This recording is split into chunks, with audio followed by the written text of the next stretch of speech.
If your mood can be broken by a text message, a rude glance, or a passing thought, you are not free. You are owned. Owned by emotions. Owned by the opinions of others. Owned by weakness disguised as sensitivity. A man who is mentally untouchable doesn't react. He calculates. He doesn't get rattled. He sharpens. And when life punches him in the mouth, he bites down on his mouth guard and walks forward. Let's build that man. Modern culture teaches men to avoid discomfort, to vent every emotion, to be soft, agreeable, and constantly available. The result? A generation of fragile minds, men who panic when ignored, who fold when criticized, who chase comfort and call it self-care. But mental resilience is not a luxury, it's a requirement. Because life will test you. And the world doesn't care if you're tired, anxious, or uninspired.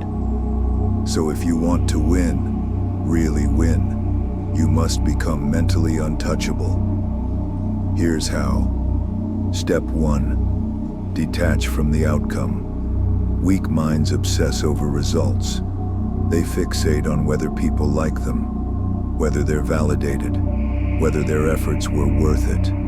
That attachment is your leash. A mentally untouchable man acts from principle, not emotion. He doesn't crumble when things don't go his way, because his actions aren't driven by external reward. They're anchored in internal code. You went to the gym and didn't see progress? You go again. You spoke your truth and were misunderstood. You speak it again. Detach from the outcome. Attach to the process. Step 2. Own the narrative. You are not the events of your life. You are the interpreter of them. Weak men play victim. Everything is happening to them. Strong men frame reality on their own terms. Lost your job? That's fuel. She left you? That's focus. Hit rock bottom? Good. Build from bedrock. Your internal dialogue is the battlefield. If you can win there, the world has no weapons left. Step 3. Master emotional repression, not suppression. Let's be clear.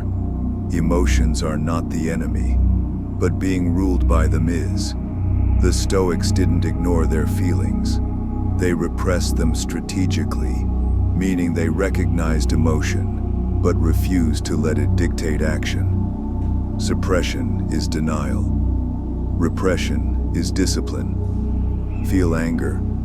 Use it in the gym. Feel sadness. Channel it into creation. Mental strength is not emotionless existence. It's emotional transmutation. Step 4. Train your mind like a warrior trains his sword. Your mind is a weapon, but most men never sharpen it. They dull it with distraction, soften it with comfort. Discipline your focus. Read difficult material. Sit in silence. Fast. Wake up early. Delay gratification. Do hard things on purpose. Voluntarily enter discomfort. Because when life forces it on you, you'll already be trained. The mentally untouchable man doesn't avoid chaos. He rehearses it. Step 5. Stop needing closure. This one will sting. You don't need closure from her, from the past, from people who hurt you. You don't need the apology. You don't need the explanation. You need to move forward, even when the door doesn't close cleanly behind you. Mentally strong men don't wait to be set free. They walk through the fire and keep going, scars and all. Let go of the fantasy that everything will resolve neatly. This is war, not therapy. Step 6. Cultivate a quiet, violent mind. A mentally untouchable man is calm, not because life is easy, but because he's dangerous in silence. He holds power he doesn't need to flaunt. He knows when to speak and when to watch. Stillness isn't weakness. Stillness is preparation. Stop oversharing. Stop explaining yourself.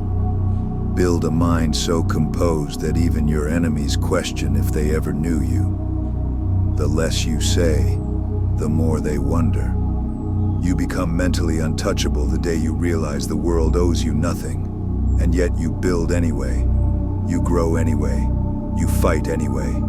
You take full responsibility for your mind, your mood, and your mission. So tonight, do something hard. Sit in silence. Lift heavy. Say no. Let her go. Do the thing you've been avoiding. And when your mind screams for comfort, smile. Because weakness just revealed itself, and now you know exactly where to strike.